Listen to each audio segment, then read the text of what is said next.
Chapter है हमारे पास directing. कितनी वेटेज है इसकी? 5 to 8 मार्क्स। मिनिमम आपको 4 to 5 मार्क्स का क्वेश्चन मिलेगा। मैक्सिमम आपके पास ये 8 मार्क्स का आ सकता है। बड़ा चैप्टर है ये, क्योंकि इसके अंदर हमें 4 एलिमेंट्स पढ़ने। तो एक बार रिकॉल करो इसके पहले क्या क्या हुआ, तो फिर डायरेक्टिंग का लिंक बनेगा। पहले आपने क्या किया? मैनेजमेंट, आप मैनेजर हो कंपनी के, तो पहले आपने क्या किया? प्लानिंग। फिर आपने क्या किया? ऑर्गेनाइजिंग। फिर आपने क्या किया? Staffing, directing, controlling. ठीक है, बोलो। प्लानिंग में हमने देखा what to do, what not to do, और कैसे होगा आगे फ्यूचर का काम, ये हमने प्लानिंग में देखा। ऑर्गेनाइजिंग में हम लोग क्या देखते हैं बताओ? कैसे रिसोर्सेज का एलोकेशन होगा, किस तरीके से हमारा स्ट्रक्चर काम करेगा। स्टाफिंग में हम क्या देखते हैं? किस तरीके से एम्प्लॉयज़ को हायर करेंगे, किस तरीके से उनसे काम लेंगे। और अब हमारे पास आता है डायरेक्टिंग। डायरेक्टिंग में आपने काम को शुरू कर दिया है। डायरेक्टिंग में आपने क्या किया है? काम को शुरू कर दिया है। इससे पहले आपका कोई काम शुरू नहीं हुआ, आपका सिर्फ पेपर वर्क हुआ है। तो डायरेक्टिंग के अंदर एक ऐसा पर्सन हमें मिल गया है जो काम को शुरू करवाएगा। तो देखो डायरेक्टिंग की मीनिंग क्या कहती है। Directing is a function of management refers to process. Director क्या करता है? इंस्ट्रक्ट करता है, गाइड करता है, काउंसलिंग करता है, मोटिवेट करता है and leading people in the organisation to achieve its objective. मतलब जो भी कंपनी के बड़े बड़े लेवल पे डायरेक्टर होते हैं वो क्या करते हैं? इंस्ट्रक्शन देते हैं, गाइड करते हैं, टाइम टाइम पे काउंसलिंग करते हैं, मोटिवेट करते हैं और लीड करते हैं, पीपल को आगे बढ़ने के लिए मोटिवेट करते हैं। Directing is the key element of the management process. अगर डायरेक्टर ही नहीं होगा, अगर कंपनी को गाइड करने वाला ही नहीं होगा, कंपनी में प्लानिंग करने वाला ही नहीं होगा, तो फिर फ़ायदा क्या? तो इन शॉर्ट में डायरेक्टिंग में हम लोग 4 चीज़ें पढ़ेंगे जो आपको मीनिंग में समझ में आया। डायरेक्टिंग में हम पढ़ेंगे सुपरविज़न, लीडरशिप, कम्युनिकेशन, और एक पढ़ेंगे हम लोग क्या? सुपरविज़न, लीडरशिप, कम्युनिकेशन, और एक और एलिमेंट आता है हमारे पास। 4 एलिमेंट्स हम लोगों को देखने। तो वो 4 एलिमेंट्स क्या होंगे? मोटिवेशन। चौथी चीज़ क्या है? मोटिवेशन। 4 चीज़ें हम क्या पढ़ेंगे बताओ? 4 एलिमेंट्स क्या हैं लीडरशिप डायरेक्टिंग के चैप्टर में? Supervision, motivation, leadership and communication. यानी जो लीडरशिप के काम हैं, जो एक लीडर का काम है, उसी एलिमेंट्स को हम 1 by 1 पढ़ेंगे और फिर हमारा ये चैप्टर ख़त्म होगा। ये हमारे सामने जो पिक्चर है इसको देख के थोड़ा सा क्लैरिटी आएगी डायरेक्टिंग है क्या। ये पर्सन क्या कर रहा है ब्लू में? ये अपने से सबॉर्डिनेट्स को, नीचे जो इसके काम करते हैं उनको गाइड कर रहा है कि भाई ये हमें करना चाहिए, ये नहीं करना चाहिए, ये गलत है, ये सही है, और ये इनको आगे लेके चल रहा है। तो अब हम देखते हैं फीचर्स ऑफ डायरेक्टिंग क्या है। डायरेक्टिंग के फीचर्स क्या हैं? सबसे पहले डायरेक्टिंग से ही क्या हुआ है? काम इनिशिएट हुआ है। अभी तक तो हम सिर्फ पेपर वर्क कर रहे थे, जैसे ही हमें डायरेक्टर मिल गया हमारा काम शुरू हो गया। तो डायरेक्टिंग की वजह से ही काम की शुरुआत होती है। अभी तक सारा हमारा कैसे चल रहा था? Paper work. दूसरा फीचर्स क्या कहता है? दूसरा फीचर्स कहता है directing take place every level of management. बिल्कुल, अब डायरेक्टिंग किसी एक लेवल के लिए थोड़ी ना काम करेगा, डायरेक्टिंग तो हर जगह काम करेगा। जैसे किसी लेवल में आप सुपीरियर हो, किसी जगह पे कोई और सुपीरियर है, यानी ये रिश्ता जो है सुपीरियर सबॉर्डिनेट्स का, ये हर लेवल पे होगा। आपके अंडर कोई काम करता है, आप किसी के अंडर काम करते हो, तो ये क्या है? हर लेवल में एग्जिस्ट करती है। नेक्स्ट फीचर क्या है जो कॉमन है, हर चीज़ के फीचर में आता है? Continuous process. डायरेक्टिंग एक लगातार करने वाली एक्टिविटी है, एक दिन एक समय की नहीं है। और डायरेक्टिंग फ्लो कैसे करती है? Top to bottom. Directing flow करती है टॉप टू बॉटम, यानी सुपीरियर सबॉर्डिनेट्स को गाइड करते हैं, सुपीरियर सबॉर्डिनेट्स को बताते हैं क्या करना है क्या नहीं करना है, वही लोग उनको क्या देते हैं? इंस्ट्रक्शन। क्लियर?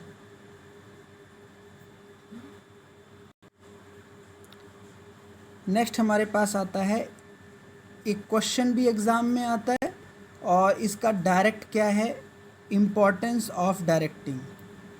ये तो हो गया इसका इम्पोर्टेंस ऑफ डायरेक्टिंग। लेकिन इसका इनडायरेक्ट क्वेश्चन आता है क्या, कि बताओ किस तरीके से directing is the heart of management. ये क्वेश्चन है, directing is the heart of management, explain this statement. तो अगर ये क्वेश्चन आता है तो हम उसकी इम्पोर्टेंस लिख के आना है, हमें ये पता होना चाहिए कि अगर ये क्वेश्चन आया तो हमसे इम्पोर्टेंस पूछ रहा है वो। तो now come to importance of directing. अब कुछ चीज़ें तो फीचर्स की तरह ही मिलेंगी, जैसे पहला क्या है, इनिशिएट एक्शन। डायरेक्टिंग के बिना आप काम शुरू ही नहीं कर सकते। बाकी सारे फंक्शन में आपने क्या किया, प्लानिंग किया, ऑर्गेनाइज़ किया है, एम्प्लॉयज़ को हायर किया है, अभी काम कहाँ शुरू हुआ। तो डायरेक्टिंग से काम की स्टार्टिंग होती है। दूसरा क्या है इम्पोर्टेंस, डायरेक्टिंग क्या करता है, इंटीग्रेट करता है एम्प्लॉय के एफर्ट्स को। अब हर एम्प्लॉय अलग अलग लेवल में काम करता है, हर अलग अलग पार्ट्स में काम करता है। तो डायरेक्टर क्या करता है, जैसे कोई मूवी है तो मूवी में सारे छोटे छोटे पार्ट्स को, छोटे छोटे रोल को मिला के एक 3 घंटे की मूवी बनती है। उसमें जितना रोल एक्टर का होता है उतना एक्ट्रेस का होता है, जितना उसमें विलेन का होता है उसमें सबकी वैल्यू होती है। तो क्या करता है डायरेक्टिंग, इंटीग्रेट करता है, राइट। उसके बाद थर्ड है, जब भी ज़रूरत पड़ेगी आपको गाइड करेगा, आपको आगे बढ़ाने के लिए प्रेरित करेगा। जैसे आप काम कर रहे हो, आपको कोई असिस्टेंस की ज़रूरत पड़ गई, या आपको टूल्स की ज़रूरत पड़ गई, या आपको लगा यहाँ पे कैसे काम होना चाहिए, तो आपका बॉस हमेशा आपको मोटिवेट करेगा उस काम को लेकर के, है ना। आपके अंदर नेगेटिविटी ना आए, उसको आपको मोटिवेट करेगा, ये काम आसान है, आप इस तरीके से इसको कर सकते हो। नेक्स्ट इम्पॉर्टेंस क्या है, फैसिलिटेट इंट्रोडक्शन ऑफ चेंज। अब आए दिन मैनेजमेंट में क्या होते रहते हैं, चेंज होते रहते हैं। जैसे मान लीजिए आज कोविड का टाइम है, तो डायरेक्टरों ने क्या बोला होगा कि भाई वर्क फ्रॉम होम करने दो, सबको लैपटॉप दे दो, सबके घर में इंटरनेट की फैसिलिटी लगवाओ, है ना। तो ये क्या है, इंट्रोडक्शन ऑफ चेंज। जब भी एनवायरनमेंट में चेंज आएगा तो डायरेक्टर आपको हेल्प करेगा किस तरीके से आप चेंज में काम कर सकते हो। नेक्स्ट फीचर है ब्रिंग स्टेबिलिटी एंड बैलेंस। किसके बीच में स्टेबिलिटी एंड बैलेंस, डायरेक्टर कोशिश करता है कि पूरे एनवायरनमेंट में क्या बनी रहे, स्टेबिलिटी एंड बैलेंस, परफॉर्मेंस अच्छा हो, एम्प्लॉयज़ का आपस में झगड़ा ना हो, कोई किसी को सुपीरियर सबॉर्डिनेट्स का मिसयूज़ ना करे, राइट, कोई यहाँ पे डिस्क्रिमिनेशन ना हो, किसी तरीके का सोशल अनजस्ट ना हो। इस तरीके से डायरेक्टिंग ये चीज़ के लिए काम कर। नेक्स्ट हमारे पास क्या आ गया टॉपिक, 1 बाय 1 टॉपिक अब हम करेंगे, दैट इज़ एलिमेंट।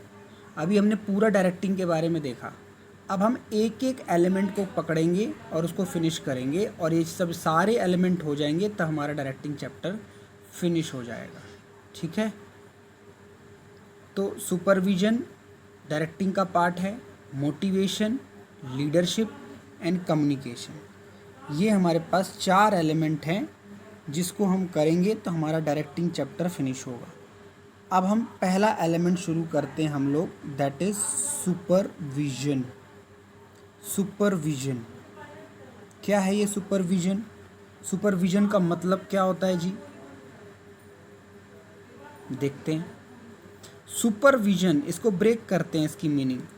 सुपरविजन मतलब किसी के काम को सुपरवाइज करना, किसी के काम को चेक करना, ओवरसी करना। ओवरसी मतलब चेक करना कि जो मैंने उसको टास्क दिया है क्या वो कर पा रहा है, क्या वो सही तरीके से कर रहा है। जैसे एग्ज़ाम में एग्जामिनर होते हैं तो इसको हम सुपरवाइज़र भी बोल सकते हैं। वो चेक कर रहा है क्या बच्चे एग्ज़ाम लिख रहे हैं, कोई चीटिंग तो नहीं कर रहा है, क्या सभी अप टू द मार्क हैं। तो दिस इज़ व्हाट सुपरविजन। तो सुपरविजन में जो सुपीरियर पर्सन होता है वो अपने से सबऑर्डिनेट्स को क्या करता है, चेक करता है, राइट। Supervision clear. इस पिक्चर को देखो आप, इससे क्लैरिटी होगी आपकी सुपरविजन क्या है। हम एक एक एलिमेंट को गौर से देख रहे हैं, हम हर चीज़ पर निगरानी रख रहे हैं कि जो मैंने टास्क दिया है क्या वो बढ़िया तरीके से परफॉर्म हो रहा है। तो अगर मैं बात करूं सुपरवाइज़र करता क्या है, तो चाहे आप फंक्शन पढ़ लो या रोल पढ़ लो, बात एक ही है। मैं दोनों पढ़ा देता हूं, एग्ज़ाम में रोल और फंक्शन आप दोनों एक ही लिख सकते हो। तो रोल क्या है, रोल में क्या करता है सुपरवाइज़र? भाई की मैन का काम करता है। की मैन का मतलब बहुत ही इम्पॉर्टेंट पर्सन का रोल प्ले करता है, क्योंकि यही तो चेक करेगा कि जो काम दिया था हुआ है नहीं हुआ। मीडिएटर का काम करता है। मीडिएटर किसके बीच में? जिसने प्लानिंग की है और जो काम कर रहा है उसके बीच में मीडिएटर का काम करेगा। और as a human relation maintain करेगा। ह्यूमन रिलेशन मतलब एम्प्लॉय को खुश रखेगा, बॉस को भी खुश रखेगा, इनकी शिकायतें उनको बताएगा, इनकी प्लानिंग इनको बताएगा। तो इस तरीके से क्या करेगा, ये ह्यूमन रिलेशन को मेंटेन करेगा। अब हम देख लेते हैं फंक्शन क्या क्या करता है, तो हमारे पास पूरी क्लैरिटी हो जाएगी, क्योंकि रोल और फंक्शन आप मिक्स करके लिख सकते हैं। तो देखो रोल और फंक्शन क्या है। देखिए सबसे पहले maintain day to day contact, पहला फंक्शन। हर दिन का ये क्या रखेगा अपने पास, हिसाब किताब कि कौन आया कौन नहीं आया,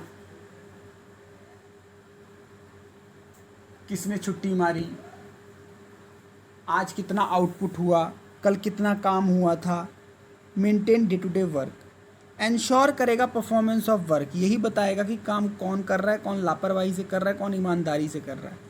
फीडबैक देगा, फीडबैक का मतलब बॉस को बताएगा जाके कि एम्प्लॉयज़ काम कर रहे हैं नहीं, वर्कर काम कर रहे हैं नहीं, जो आपने प्लानिंग की है उस हिसाब से लोग काम कर रहे हैं नहीं कर रहे हैं। उसके बाद जैसे इंटरमीडिएट है तो इसमें ये पॉइंट आ गया, link between worker and management, right. Provide on the job training, हमने स्टाफिंग में पढ़ा था ट्रेनिंग होती है कई टाइप की, तो जो ऑन द जॉब ट्रेनिंग है, जो आपको काम के साथ सिखाई जाएगी, वो आपको सुपरवाइज़र ही देगा। सुपरवाइज़र ही आपको ट्रेनिंग कौन सी देगा, ऑन द जॉब। लास्ट है इसका काम, help in maintaining group unity. अब वर्कर्स में लड़ाइयाँ ना हो, मतभेद ना हो, आपस में कोई डिस्प्यूट क्रिएट ना करें, तो इसके बीच में सुपरवाइज़र बहुत बड़ा रोल प्ले करेगा, राइट। तो ये 5-6 हमारे पास इसके क्या होगा, एक तरीके से functions perform by supervisor. Role तो 2-3 ही थे, लेकिन फंक्शन आप पूरे पढ़ लेंगे तो आपको समझ आ जाएगा ये सुपरवाइज़र है कौन और ये करता क्या है। क्लियर? यस। नेक्स्ट एलिमेंट हमारे पास आता है मोटिवेशन। एक हमने फंक्शन कर लिया सुपरविजन, नेक्स्ट हमारे पास आता है मोटिवेशन। मोटिवेशन में क्या हम देखते हैं, ये तो आपने बहुत वर्ड सुना है, नॉर्मली हम सुनते रहते हैं मोटिवेट करना, है ना। कंपनी के लेवल में मोटिवेशन का मतलब क्या होता है, मीनिंग देखो क्या कहती है। Motivation means process of stimulating people to action accomplish desire goal. लोगों को फोर्स करना, लोगों को एक तरीके से उसकी तरफ ध्यान दिलाना कि आपको अपना टास्क अचीव करना है, मोटिवेशन, है ना। दूसरा मीनिंग लिखा हुआ है, it refers to process which excites people, लोगों में ऊर्जा जगाना, to work the attainment of desired objective, कि जो आपको काम दिया है उसके प्रति लग जाओ, काम करना है। अभी हम पढ़ेंगे मोटिवेशन 2 तरीके का होता है, या तो मैं आपकी पीठ थपथपाऊँ एक मोटिवेशन, या आपको मैं 10 रुपये दे दूँ एक मोटिवेशन। जैसे मुझे टेस्ट लेना है मान के चलिए, तो मैं बोलूँ टेस्ट में लूँगा, जो फर्स्ट स्टूडेंट होगा उसको 100 रुपीज़, ये भी एक मोटिवेशन है। एक मैं क्लास में आपकी बड़ाई करूं, ये भी एक मोटिवेशन है। क्लियर? ये पिक्चर देखो मोटिवेशन की, इसमें बहुत सारी बातें बोल रहा है, देखो एक बार इस पिक्चर को आप देख लो। मोटिवेशन किन किन चीज़ों के बारे में, किस किस तरीके से मोटिवेशन आपको दी जा रही है, एक बार पूरी पिक्चर को देख लो, आप सारे पैरा पढ़ लो। अब हम लोग देखते हैं मोटिवेशन के फीचर्स, मोटिवेशन किस तरीके का होता है। पहली बात तो ये इंटरनल फीलिंग है, आपको भी पता है मोटिवेशन कोई बाहर से तो कोई चीज़ आई नहीं, है ना। अगर मैं आपको शब्दों में मोटिवेट कर रहा हूँ तो it is an internal feeling, आपको मैं इंटरनली मोटिवेट कर रहा हूँ, किसी काम को लेकर के मैं आपको मोटिवेट कर रहा हूँ, ऐसा करो, ऐसा मत करो, ऐसा नहीं करना चाहिए, ऐसा करना चाहिए, ऐसा ही होना चाहिए, ऐसा नहीं होना चाहिए, ठीक है। और हमेशा मोटिवेट क्यों किया जाता है, गोल ओरिएंटेड होता है। मोटिवेट करने का मतलब जैसे आप 12th में आ गए हो, मेहनत करो, पढ़ा करो, है ना, जो होमवर्क दूँ वो किया करो, क्लास के बाद डाउट पूछा करो, तो ये क्या है, गोल ओरिएंटेड, उसमें एक गोल छुपा हुआ है। फीचर्स है ये, फीचर मोटिवेशन ऐसा होना चाहिए। अब देखो ध्यान से, तीसरा फीचर क्या है, ये बहुत ही अच्छा फीचर है। मोटिवेशन कैन बी पॉजिटिव और नेगेटिव, दोनों तरीके से हो सकता है। रोहित तुम ढंग से पढ़ाई करो, तुम्हें आगे चल के बहुत बड़ा टेररिस्ट बनना है, तुमसे पूरी दुनिया में तबाही मचा देना जैसे कोरोना ने फैलाई है, ये नेगेटिव मोटिवेशन है। पॉजिटिव मोटिवेशन क्या है? रोहित तुम पढ़ लिख के नाम रोशन करो, है ना, दुनिया में छा जाओ, फलाना ढिमका, ये पॉजिटिव मोटिवेशन। तो नेगेटिव भी हो सकती है, पॉजिटिव भी हो सकती है ना। अच्छा, कॉम्प्लेक्स प्रोसेस है, सही बात है भाई। सबको मोटिवेट करना और हर कोई मोटिवेट नहीं कर सकता। यानी कोई मुझे बोले कि सर इसको समझाओ ना, ये पढ़ता नहीं है, तो मैं क्या बोलूँगा, अरे भाई मैं तो खुद ही परेशान हूँ, क्या मैं मोटिवेट करूँ। तो it is a complex process, motivation करना इतना आसान नहीं है। क्लियर?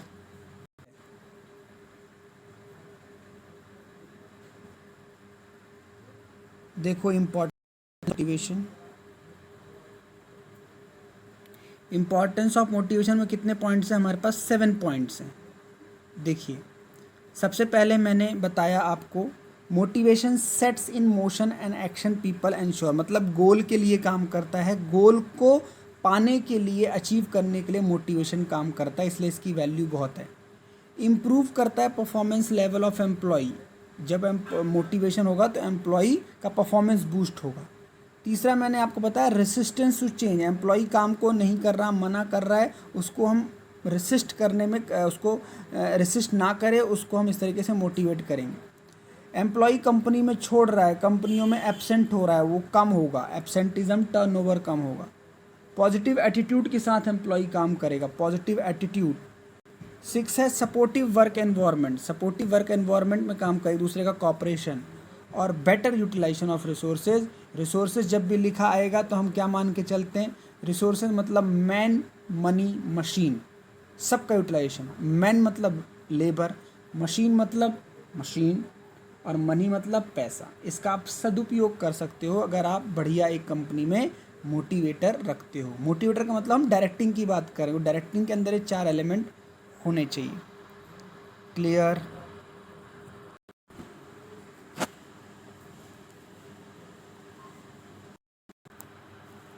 अब हमारे पास टॉपिक है मोटिवेशन प्रोसेस, किस तरीके से आप मोटिवेट करोगे, उसका प्रोसेस क्या है, मोटिवेशन का प्रोसेस क्या है। देखो यहाँ पे ये चीज़ें लिखी हुई हैं, क्या लिखा हुआ है? सबसे पहले हमारे पास अनसेटिस्फाइड नीड होती है, मतलब हमारी कोई नीड है जो पूरी नहीं हुई है, जिसकी वजह से हम क्या हैं, अगला पॉइंट कहता है जिसकी वजह से हम टेंशन में हैं। और टेंशन में रहेगा तो हमारी ड्राइव्स बदल जाती हैं, काम करने के तरीके बदल जाते हैं। फिर मोटिवेटर आता है और वो हमारे बिहेवियर को आके चेक करता है, सर्च बिहेवियर, और फिर उससे सेटिस्फाइड नीड होती है, उससे हमारी नीड सेटिस्फाई होती है, और फिर हमारी टेंशन धीरे धीरे कम हो जाती है। तो इसका मतलब किसी भी एम्प्लॉय को मोटिवेट करने का ये प्रोसेस है। पहले पता लगाओ उसकी नीड ऐसी कौन सी है जो सेटिस्फाई नहीं हुई, टेंशन का लेवल क्या है, स्ट्रेस का लेवल क्या है, ड्राइव्स क्या क्या है उसकी, किस तरीके से वो बिहेव कर रहा है, और उसकी धीरे धीरे आप टेंशन कम करो। टेंशन कैसे कम करोगे आगे हम पढ़ेंगे। 2 तरीके से कंपनी आपको मोटिवेट करती है, या मॉनेटरी बेनिफिट देके या नॉन मॉनेटरी बेनिफिट देके, वो हम आगे पढ़ेंगे। Clear? Next very very very important topic, that is Maslow hierarchy theory of motivation. जैसे आपने प्रिंसिपल के चैप्टर में मैंने आपको पढ़ाया फेयोल के कॉन्सेप्ट और टेलर के कॉन्सेप्ट, यहीं पे हमारे पास आते हैं मास्लो नाम के व्यक्ति की थ्योरी जो मोटिवेशन के ऊपर है। मास्लो कहते हैं कि किसी पर्सन को मोटिवेट करने के 5 स्टेप्स हैं, आप उसको एक बार में मोटिवेट नहीं कर सकते। तो पहले मास्लो कहते हैं उसकी नीड को पता करो, उसकी कौन सी नीड पूरी नहीं हुई, और उसको उस नीड को दो तो वो जल्दी मोटिवेट होगा और उसका परफॉर्मेंस बूस्ट होगा।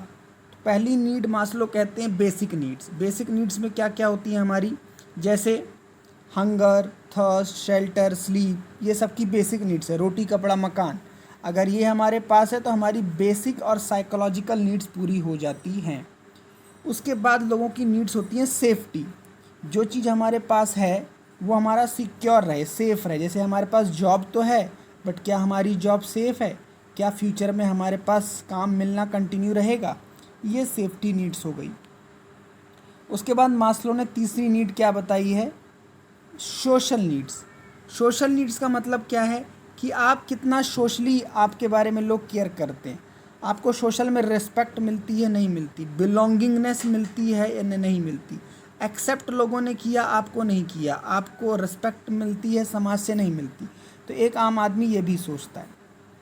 फिर मास्लो क्या कहते हैं, फोर्थ थ्योरी में क्या कहते हैं, एस्टीम नीड्स। एस्टीम ये बड़े बड़े लोगों की ज़रूरतें, जैसे इसमें स्टेटस चाहता है हर बंदा, है ना, मेरा नाम हो, फेम हो, लोग मुझे जाने, है ना, मेरी तरफ अटेंशन दें, ये है एस्टीम नीड्स, है ना। उसके बाद सेल्फ एक्चुअलाइजेशन। सेल्फ एक्चुअलाइजेशन का मतलब होता है जो आप हैं उससे खुश हैं या नहीं है। अगर आपके पास बहुत पैसा है तो क्या आप सेटिस्फाई हैं, अगर आपके पास पैसा नहीं है तो क्या आप सेटिस्फाई हैं। तो बेसिकली हम यहाँ पे ये चेक कर रहे हैं कि हम जिस भी लेवल पे हैं वेदर वी आर सेटिस्फाइड और नॉट।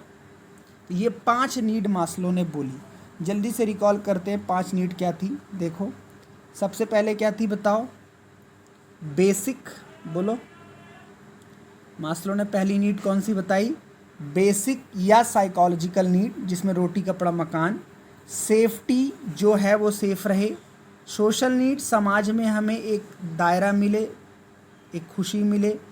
उसके बाद एस्टीम, बड़े लेवल की ज़रूरतें, सेल्फ रिस्पेक्ट हो, ऑटोनॉमी हो, स्टेटस हो, है ना, सिंबल हो। हर एम्प्लॉय चाहता है कि मुझे मैनेजर की पोस्ट मिले, मुझे डायरेक्टर की पोस्ट मिले, ये एस्टीम नीड्स है। और सेल्फ एक्चुअलाइजेशन है कि जिस लेवल पे मैं हूँ क्या मैं खुश हूँ या नहीं। क्लियर।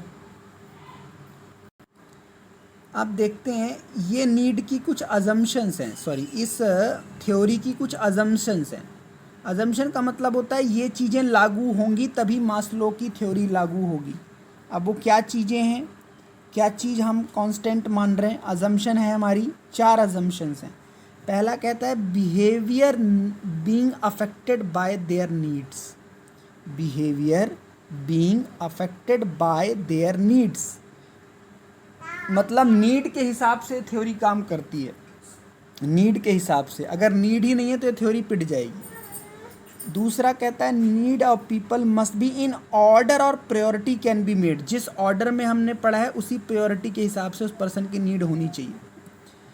तीसरा अजम्पशन है motivation and with the satisfaction. हाँ, मोटिवेशन ख़त्म जहाँ बंदे की नीड पूरी, मैंने प्रोसेस पढ़ाया था ना, जहाँ उसकी नीड सेटिस्फाई हुई अपने आप वो मोटिवेट हो जाएगा।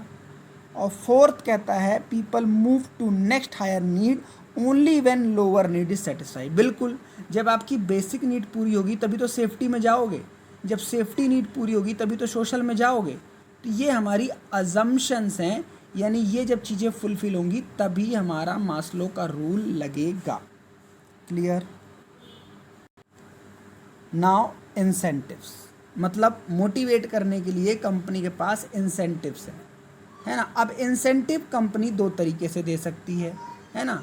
अब ये 2 तरीके से हो सकते हैं। इंसेंटिव क्या है, पहले इसकी मीनिंग देख लो। इंसेंटिव का मतलब है, इंसेंटिव मीन्स ऑल मेजर्स, चाहे मॉनेटरी हो नॉन मॉनेटरी हो, which are use to motivate the employee. अब ये फाइनेंशियल भी हो सकते हैं, नॉन फाइनेंशियल। पैसों के द्वारा आप मोटिवेट कर सकते हो या पैसे के अलावा। तो फाइनेंशियल क्या होगा आप समझ ही गए होंगे, पैसे देंगे, अभी हम इसके एग्जाम्पल पढ़ेंगे। मोटिवेट एम्प्लॉय कर रहे हैं थ्रू मॉनेटरी फंड, है ना। अच्छा, ये पिक्चर आपने देख ली एक बार, पैसा मिल रहा है आपको, एक्स्ट्रा पैसा मिल रहा है। अब पहले फाइनेंशियल इंसेंटिव देते हैं कि कंपनी इंसेंटिव, सैलरी मत मानना इसको, सैलरी तो मिल ही रही है। सैलरी के अलावा कंपनी क्या दे सकती है जो आप मोटिवेट हो। तो देखो पहला लिखा है, ध्यान से समझेंगे, पे एंड अलाउंसेस। पे एंड अलाउंसेस क्या है, जिसमें हम कंपनी वर्कर को सैलरी के अलावा अलग चीज़ें देते हैं। जैसे हम उसको HRA, हाउस रेंट अलाउंसेस, किराए पे रहता है उसका किराया दे दिया। DA, डियरनेस अलाउंसेस, महंगाई भत्ता दे दिया। CA, compensatory allowances. अलाउंसेस का मतलब होता है जो खर्चे उसके एक्स्ट्रा हैं उसको हमने पे कर दिया, दैट इज अलाउंसेस। क्लियर, बोलो। उसके बाद प्रॉफिट। पे एंड अलाउंसेस का मतलब मैंने बताया कि जैसे आप मान लो एम्प्लॉई हो और आप किराए पे रहते हो तो कंपनी आपको किराया दे देगी, उसे बोलते हैं house rent allowances. DA, dearness allowances, महंगाई भत्ता, मतलब सैलरी के अलावा आपके जो खर्चे हैं वो कंपनी आपको पे कर रही है, इसे हम बोलते हैं पे एंड अलाउंसेस। दूसरा क्लियर है बिल्कुल, प्रॉफिट का हिस्सा दे दिया, चलो भाई इस साल प्रॉफिट बहुत ज़्यादा हुआ है, आप लोगों की मेहनत है तो कंपनी आपको प्रॉफिट का हिस्सा दे रही है, that is one of the financial incentive. Bonus आपने सुना ही होगा, आपको दिवाली बोनस या कोई फेस्टिवल बोनस या काम अच्छा परफॉर्म करने के लिए कुछ एक्स्ट्रा पैसे देने को हम बोनस बोल रहे हैं। उसके अलावा और कंपनी क्या देती है देखो, फिर जब आप रिटायर होते हो तो रिटायरमेंट पे पैसे मिलते हैं, आपने सुना होगा लोगों को पेंशन मिलती है, ग्रेचुटी मिलती है, ये भी मोटिवेशन का पार्ट। आपने इतने साल कंपनी में काम किया, अपनी लाइफ डिवोट करी, तो कंपनी आपको सम्मान देना चाहती है। परक्विजिट्स का मतलब होता है ऐसे कार दे दी आपको, मेडिकल की सुविधा दे दी, घर दे दिया, है ना, तो कोई ऐसी सुविधाएं देना जिसको आप पैसों की टर्म में मेज़र कर सकते हो, जैसे आपकी मेडिकल इंश्योरेंस का बिल पे कर दिया या आपको कार दे दी, इस तरीके से इसे बोलते हैं परक्विजिट्स मतलब सुविधाएं। और सिक्स्थ है स्टॉक ऑप्शन, इसको ध्यान से समझो। स्टॉक ऑप्शन का मतलब आपको कंपनी का शेयर दे दिया गया। अब आपको क्यों दिया गया, आप क्यों ले रहे हो? मान लो किसी कंपनी का शेयर 100 रुपये मार्केट में बिक रहा है, आपको कंपनी ने 20 रुपये का दे दिया, तो ये भी तो मोटिवेशन है। आप जब चाहे इसको 100 रुपये में बेच दो, लेकिन इसमें company mostly lock in period लगाती है, मतलब आप इतने सालों तक बेच नहीं सकते। बेसिकली शेयर देने का मतलब ये होता है आपको कंपनी में बना के रखना, ताकि आपका इंटरेस्ट कंपनी में बना रहे और आप थोड़ा सा कंपनी के शेयर होल्डर भी नज़र आओ। This is stock option. अब देखते हैं नॉन फाइनेंशियल इंसेंटिव्स क्या हैं।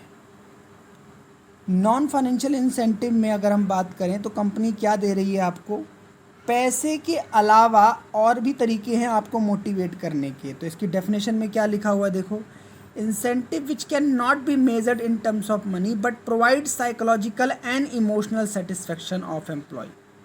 आपको हम क्या प्रोवाइड कर रहे हैं, इमोशनल सेटिस्फेक्शन। अब इसके एग्जांपल देखते हैं तो क्लियर हो जाएगा।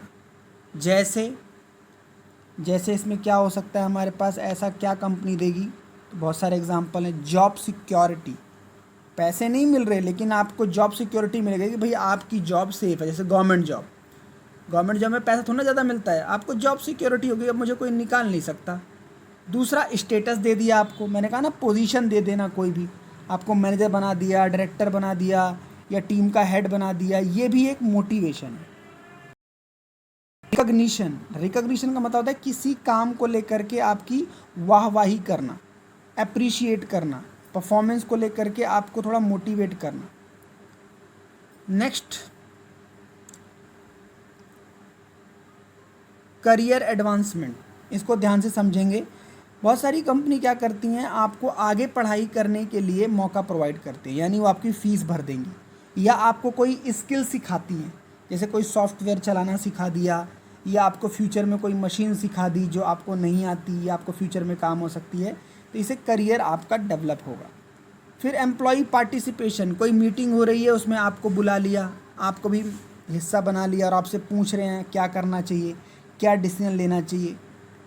सिक्स्थ है एम्प्लॉय एम्पावरमेंट का मतलब होता है एम्प्लॉय स्वतंत्रता, हर जगह अपनी मत चलाना, कुछ चीज़ों को एम्प्लॉय के ऊपर छोड़ देना कि इसको आप खुद कर सकते हो, स्वयं कर सकते हो। सेवेंथ क्या है, ऑर्गेनाइजेशनल क्लाइमेट, ऐसा वातावरण देना कि उसको जो है बहुत अच्छा लगे कंपनी में काम करके, मतलब स्ट्रिक्ट वातावरण ना करना, फ्रेंडली एनवायरनमेंट बनाना, लोगों का मन लगे काम में। और नेक्स्ट है जॉब एनरिचमेंट का मतलब ऐसी जॉब हो जिसमें मुझे फ्यूचर में किसके चांस हो, प्रमोशन की, मुझे लगे आगे बढ़ने के चांसेस हैं।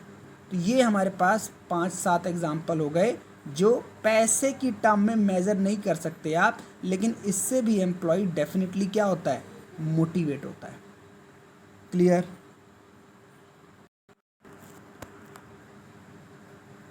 अब क्या डिफरेंस है दोनों में, फाइनेंशियल इंसेंटिव और नॉन फाइनेंशियल इंसेंटिव में? अब तो हमने पूरा पढ़ ही लिया सेपरेट, तो हमें प्रॉब्लम नहीं होगी। तो मीनिंग में क्या लिखा हुआ है देखो, पहला उसमें लिखा हुआ है इसमें मॉनेटरी बेनिफिट देता है, उसमें हम नॉन मॉनेटरी बेनिफिट मिलते हैं, इसमें हम पैसों में तोल नहीं सकते। किस एम्प्लॉय को मिलता है, वेरी इंपॉर्टेंट, जो छोटे लेवल के एम्प्लॉय होते हैं उन्हें मॉनेटरी बेनिफिट दिया जाता है। बड़े लेवल के एम्प्लॉय को तुम कितना पैसा दो, उनकी ऑलरेडी सैलरी बहुत ज़्यादा है। नीड सेटिस्फाई, कौन सी नीड सेटिस्फाई होती है, पैसे दे करके आप कौन सी नीड सेटिस्फाई कर सकते हो, सेफ्टी नीड्स एंड साइकोलॉजिकल, मतलब बेसिक और सेफ्टी नीड, पूरी होती हैं किससे? फाइनेंशियल से। बाकी सारी नीड जो होती हैं वो हमें कब पूरी होती हैं?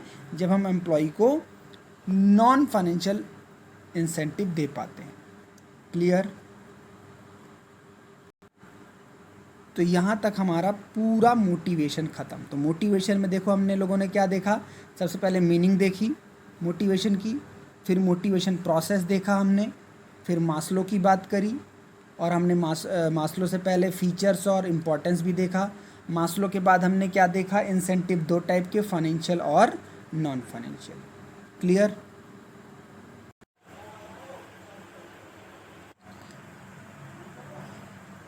तो डायरेक्टिंग का हम थर्ड एलिमेंट देखने जा रहे हैं अब, दैट इज़ लीडरशिप। अभी तक हमने जो पढ़ा वो था सुपरविजन, वो था मोटिवेशन, और थर्ड हम चीज़ पढ़ने जा रहे हैं जो है लीडरशिप। लीडरशिप क्या है जी? It is the process of influencing the behaviour of people at work towards the achievement of organisational goal. हमें क्या करना है? लीड करना है। हमें 15 लोगों की टीम, 20 लोगों की टीम, हो सकता है 100 लोगों की टीम में हम इन्फ्लुएंसर का रोल प्ले कर रहे हैं। जैसे मान लीजिए 11 लोग हैं क्रिकेट टीम में, तो MS धोनी क्या है? लीडर है, कैप्टन है। तो उनका काम क्या है? इन लोगों को लीड करना, इनको इन्फ्लुएंस करना, मैच को जीतने के लिए उनको इन्फ्लुएंस करना। तो दैट इज़ द लीडरशिप। ये एक प्रोसेस है। तो लीडरशिप क्या है? एक प्रोसेस है, influencing the behaviour of people. कोई आलसी ना हो, आपस में लड़ाई ना हो, सब एक कॉमन गोल कि हमें जीतना है, जीतना है, जीतना है, इसके लिए काम करें। क्लियर?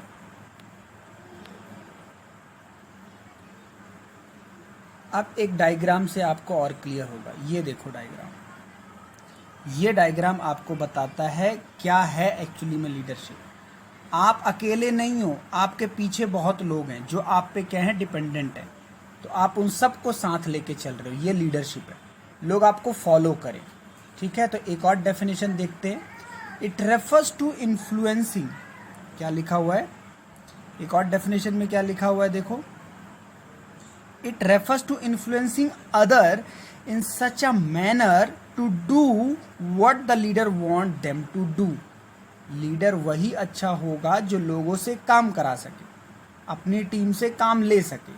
अब हर लोग काम करा नहीं सकते क्योंकि उनके अंदर लीडरशिप क्वालिटी नहीं है। जैसे मैंने कुछ एग्जाम्पल लिए हुए हैं, हमारे देश में बहुत अच्छे लीडर हुए, जैसे धीरू भाई अंबानी, जिनकी वजह से आज रिलायंस कंपनी है। नारायण मूर्ति, जिन्होंने इन्फोसिस को इतने ऊंचे मुकाम पे पढ़ाया। JRD टाटा, जिनकी वजह से आज टाटा कंपनी का नाम है। समझ रहे हो? तो ये हमारे देश के क्या हैं? ग्रेट लीडर हैं। अब क्योंकि हम बिजनेस स्टडीज़ पढ़ रहे हैं तो ऑब्वियस सी बात है हम बिजनेस के लीडर्स की बात करेंगे, हम MS धोनी की बात यहाँ पे नहीं करेंगे। क्लियर?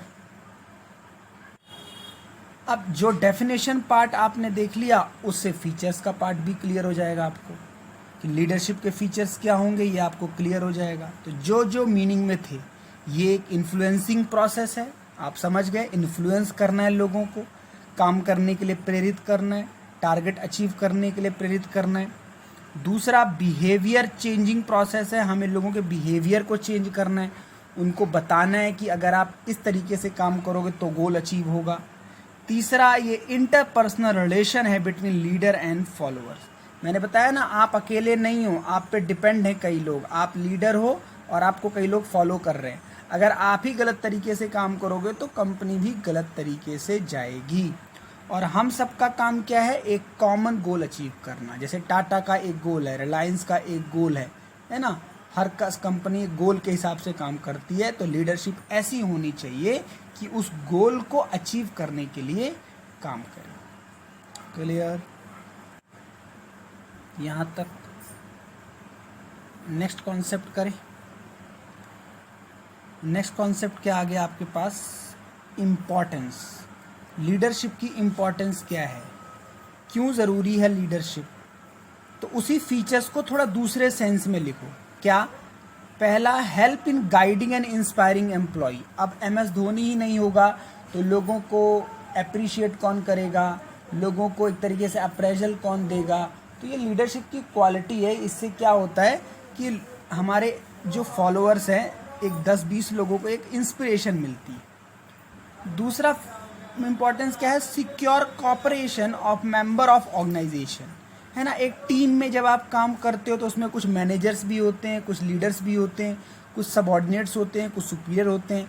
तो ये सब मिल के काम करते हैं तो एक टीम स्पिरिट तरीके से काम मिलता है। तो ज़रूरी नहीं है जब टीम इंडिया मैच जीतती है तो किसी एक की वजह से, नहीं, ये एक कंबाइंड एफर्ट्स है, पूरी टीम इंडिया मैच खेलती है। हाँ, ये है कुछ रन ज़्यादा बना लेता है तो कोई बॉलिंग अच्छी करता है, कोई फील्डिंग अच्छी करता है, लेकिन ये ओवरऑल कॉपरेशन से ही हम लोग आगे बढ़ते हैं। कॉन्फिडेंस क्रिएट होता है, एक बेटर लीडरशिप में कॉन्फिडेंस क्रिएट होता है। कैसे? आपको देख के, आपकी क्वालिटीज़ कैपेबिलिटी को देख के आपके जो फॉलोअर्स हैं वो क्या होते हैं, एक तरीके से वो भी सीखना चाहते हैं। जितना अच्छा हमारा लीडर होगा उतना बढ़िया आपकी फॉलोअर्स बनेंगे। अच्छी लीडरशिप होगी तो प्रोडक्टिविटी जाहिर सी बात है बढ़ेगी। अब जिसकी कंपनी का लीडर ही बेकार होगा, है ना, जिस कंपनी का लीडर ही फ्रॉडुलेंट होगा, उसकी प्रोडक्टिविटी तो डाउन चली जाएगी। और इम्प्रूव दैट सेटिस्फेक्शन, किसका सेटिस्फेक्शन? अच्छी लीडरशिप होगी तो सारे एम्प्लॉय खुश होंगे, सबको मोटिवेशन मिलेगा, सबको इनकरेजमेंट मिलेगा, सबको सपोर्ट मिलेगा।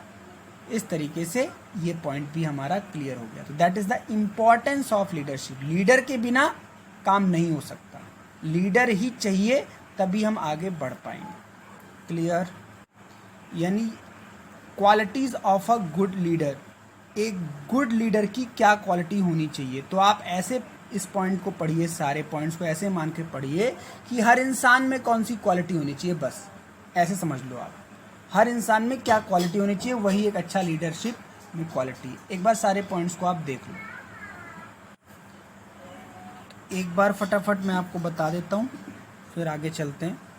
फिजिकल फीचर होने चाहिए, देखने में सुंदर होना चाहिए, नॉलेज होनी चाहिए, इंटीग्रिटी होनी चाहिए, ईमानदारी होनी चाहिए, इनिशिएटिव, काम को शुरुआत करने की क्वालिटी, बोलने का स्किल होना चाहिए, मोटिवेटेड पर्सन होना चाहिए, खुद के अंदर सेल्फ कॉन्फिडेंस होना चाहिए, फैसले लेने की क्षमता होनी चाहिए, और समाज में बैठने लायक होना चाहिए, सोशल स्किल होने चाहिए। क्लियर? बताइए। अब हमारे पास एक डिफरेंस है और हम ये पता लगाने की कोशिश कर रहे हैं कि क्या मैनेजरशिप और लीडरशिप एक है, क्या ये दोनों एक ही बात हैं?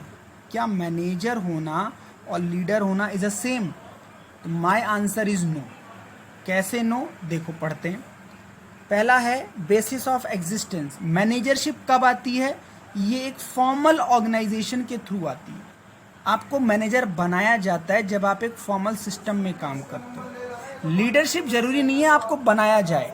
आप अगर 10 लोग ऑफिस में हो तो आप अपना लीडर स्वयं बना लेते हो, खुद ही अपना लीडर बना सकते हो। क्योंकि जब स्ट्राइक करनी है, लॉकआउट करना है, तालाबंदी करनी है, तो लोग पूछते हैं ना तुम्हारा मुखिया कौन है, तो बोलते हैं ये है, ये हमारे हेड है, ये हमें इंस्पायर कर रहे हैं। तो लीडरशिप इनफॉर्मल तरीके से भी आ सकती है। फोकस किसका कहाँ पे है? मैनेजरशिप का फोकस तो भैया ऑर्गेनाइजेशन के ऑब्जेक्टिव में है, और लीडरशिप का फोकस क्या है? जो आपके फॉलोअर्स हैं उनको खुश रखना है। आपके जो एस्पिरेशंस हैं, आपके जो फॉलोअर्स हैं, उनकी एस्पिरेशन को, ज़रूरतों को, जिम्मेदारियों को पूरा करना है। लेकिन मैनेजर का काम क्या है भाई? कंपनी के लिए हूँ मैं, मेरा काम कंपनी को खुश करना है। थर्ड बेसिस देखो,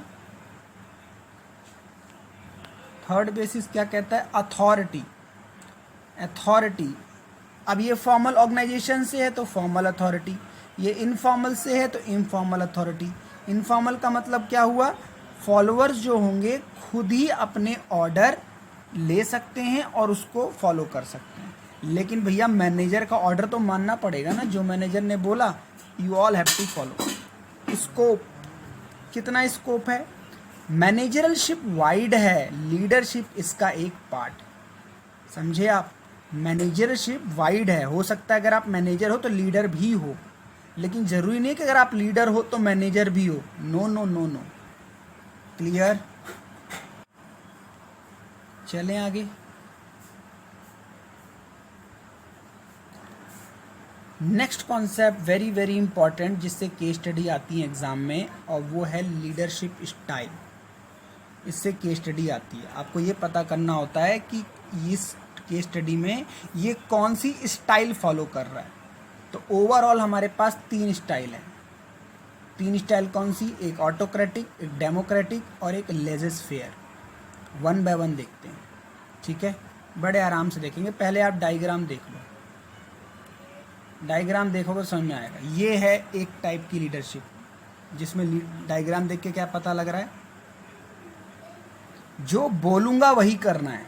इस डायग्राम से ये दिख रहा है, ये जो लीडर है वो जो बोलेगा वही आपको करना है। स्ट्रॉन्ग है यहाँ पे, सख्त लीडरशिप, ठीक है ना।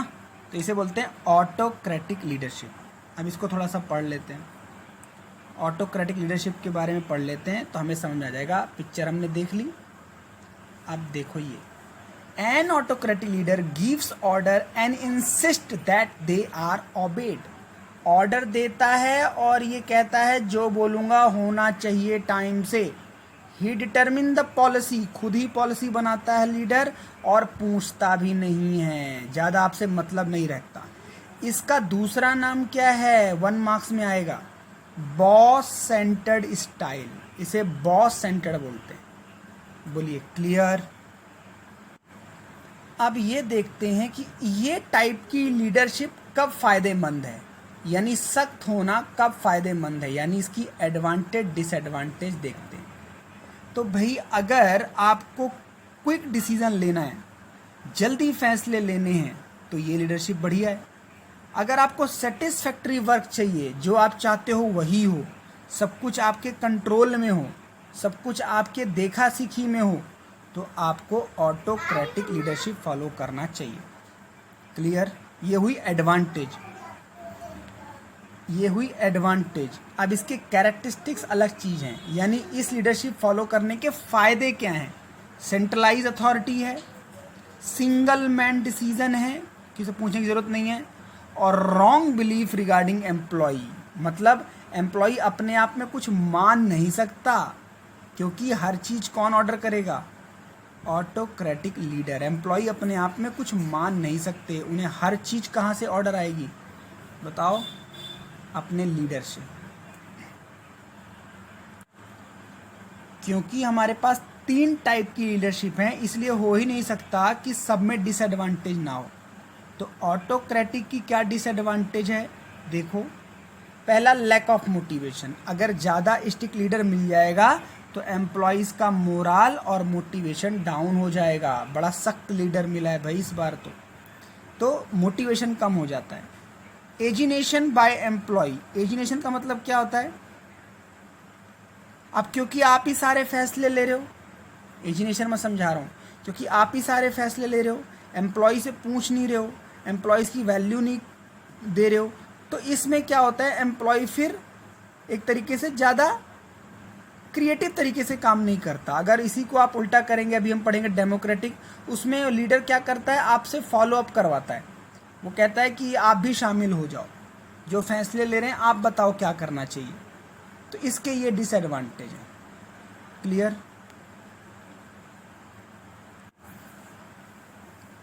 इस लीडरशिप की ये पता होनी चाहिए कि इस टाइप की लीडरशिप को फॉलो किया कब जाता है, यानी ऑटोक्रेटिक लीडरशिप कंपनी फॉलो कब करती है। ये 4 पॉइंट बोलते हैं। अगर लीडर को बहुत नॉलेज है तो ऐसी लीडरशिप ठीक है, फैसले जल्दी लेने हैं, टाइम कम है तो ठीक है, और जो सबॉर्डिनेट्स हैं, जो आपके अंडर काम कर रहे हैं, वो मूर्ख हैं, तो उनके लिए सख्त होना ही ज़रूरी है। और 4th, सबॉर्डिनेट के पास एक्सपीरियंस भी नहीं है। तो अगर ऐसे केसेस आपके पास आते हैं तो आपका ऑटोक्रेटिक होना ज़रूरी है, फिर आप उनको फ्री मत छोड़ो। क्लियर। देखो जी, participative and democratic leadership, autocratic का रिवर्स। डायग्राम से पता चल रहा है, आओ मिलके डिसीजन लेते हैं। तो ये कैसी लीडरशिप है, a democratic leadership gives order only after consulting with the group. मैं आपसे पूछ के पॉलिसीज बनाऊंगा, उसमें मैं आपसे पूछ नहीं रहा था, है ना, और आप जब सहमत हो जाएंगे तब मैं वो रूल अप्लाई करूंगा। तो इसे क्या बोलते हैं, ग्रुप सेंटर्ड। वो बॉस सेंटर्ड थी, ये ग्रुप सेंटर्ड। ठीक है। अब इसकी एडवांटेज देख लेते हैं, इस टाइप की लीडरशिप की एडवांटेज क्या है। अब देखो, बिल्कुल उससे लिंक करो। अब इसकी एडवांटेज क्या है, यहाँ पे एम्प्लॉय का मोराल बिल्कुल हाई है, और यहाँ पे प्रोडक्टिविटी बहुत ज़्यादा हाई है, क्योंकि यहाँ पे सारे एम्प्लॉय खुश हैं कि हमसे पूछ के, हमसे कोऑपरेट करके हमारे बॉस पॉलिसी बनाते हैं। ठीक है, फीचर्स क्या हो सकता है? कोऑपरेशन यहाँ पे ज़्यादा अच्छा रहेगा कंपेयर टू ऑटोक्रेटिक, और एम्प्लॉयज़ में अपने बॉस के प्रति बिलीफ ज़्यादा स्ट्रांग रहेगा। बिलीफ मतलब उनमें विश्वास ज़्यादा रहेगा, काम को करने के लिए लगन ज़्यादा यहाँ पे रहेगी। ठीक है, बोलो।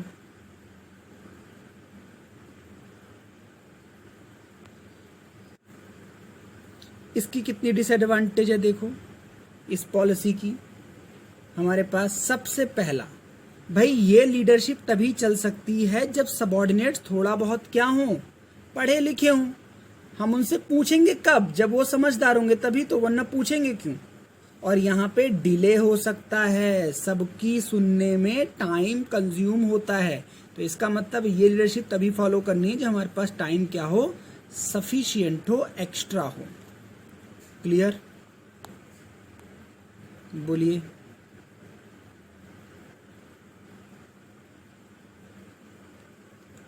अब इसी चीज को लेकर के सूटेबिलिटी बन गई कि ये लीडरशिप कब फॉलो करोगे आप? जब मेंबर कैसे हो, स्किल्ड हो, टाइम क्या हो, ज्यादा हो, है ना। और तीसरा, लीडर खुद चाहता है कि सबका साथ हो, सबको साथ लेके चला जाए। क्लियर? थर्ड हमारे पास कौन सी आ गई? फ्री रेन और लेजेस फेयर लीडरशिप। लीडर ऐसा कि जो ज्यादा इंटरफेयर कर ही नहीं रहा, इंटरफेरेंस कर ही नहीं रहा, खुली फ्रीडम दे रखी है। ठीक है, अब आप बोलोगे ऐसी लीडरशिप कहाँ होती होगी? होती है।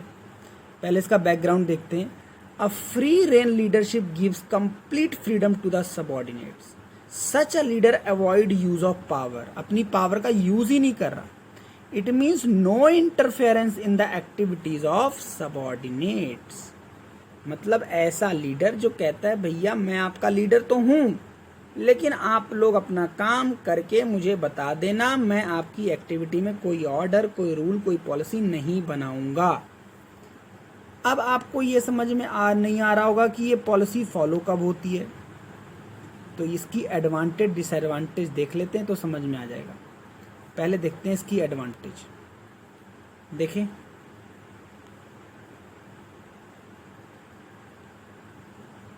देखो पहला क्या एडवांटेज है जी इस लीडरशिप की? Development of self confidence in subordinates. अगर ऐसे आप काम करोगे तो जो सबऑर्डिनेट्स हैं वो अपने आप को क्या फील करेंगे? सेल्फ कॉन्फिडेंस, कि हमें किसी सुपरविजन की जरूरत नहीं है, हमें किसी पहरेदारी की जरूरत नहीं है। तब ये लीडरशिप बेहतरीन कहलाएगी। हाई लेवल मोटिवेशन, सिर्फ मोटिवेट नहीं, हाई लेवल ऑफ मोटिवेशन, कि हमें हमारे काम में हमारे बॉस कोई इंटरफेयर नहीं करते। क्लियर? डिसएडवांटेजेस देखो जी। डिसएडवांटेज क्या है इस लीडरशिप की? होने को बहुत सारी हो सकती है, मैंने दो ही कवर करी हैं। डिफिकल्टी इन कॉपरेशन, बिल्कुल सबको खुली छूट दे दी है, हो सकता है उसका फायदा उठा लें, जैसे गवर्नमेंट एम्प्लॉय सब अपने आप में बॉस हैं, यहाँ पे ये प्रॉब्लम हो सकती है। Lack of importance of managerial post, अरे ऐसा भी हो सकता है कि लीडर की कोई वैल्यू ही नहीं है ना, क्योंकि लीडरशिप स्टाइल वो ऐसी फॉलो कर रहा है, हो सकता है उसकी कीमत ही ना समझी जाए। समझ रहे हो? तो यहाँ पे हो सकता है मैनेजियल पोस्ट का दुरुपयोग कर सकते हैं। ठीक है, सूटेबिलिटी देखें। नेक्स्ट इसकी सूटेबिलिटी, ये लीडरशिप कब सूटेबल है ये देखते हैं। 3 चीजें बता रहा है। When followers are highly skill, देख रहे हो वहां पे स्किल था, यहाँ पे हाईली स्किल, तभी तो उनको फ्री छोड़ रहे हैं। दूसरा, when followers are pride in their work, यानी ऐसे लोग हैं जो अपने काम से मोहब्बत करते हैं, उनको काम बताने की जरूरत नहीं है, वो समझदार है। और फॉलोअर्स क्या है? ट्रस्ट कर सकते हैं आप। तो अगर ये 3 चीजें हैं तब आप लेजेस फेयर लीडरशिप फॉलो करो, नहीं तो या तो ऑटोक्रेटिक या डेमोक्रेटिक पे जाओ। क्लियर?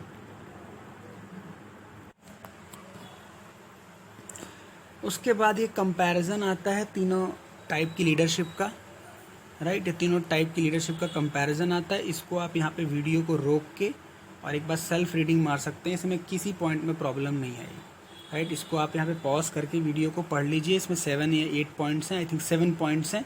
मुझे पूरा विश्वास है इसमें कोई डाउट नहीं आएगा आपको, राइट। तो ये एक बार सेल्फ रीड कर लीजिए 7 के 7 पॉइंट्स,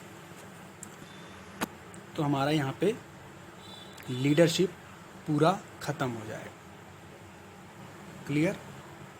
उसके बाद हम नेक्स्ट टॉपिक शुरू करेंगे। नेक्स्ट कंटेंट वो होगा हमारा कम्युनिकेशन। यहाँ पे आप इसको ख़त्म। यहाँ पे हमारा पूरा लीडरशिप स्टाइल तीनों type cover, autocratic, democratic, laissez fair, right.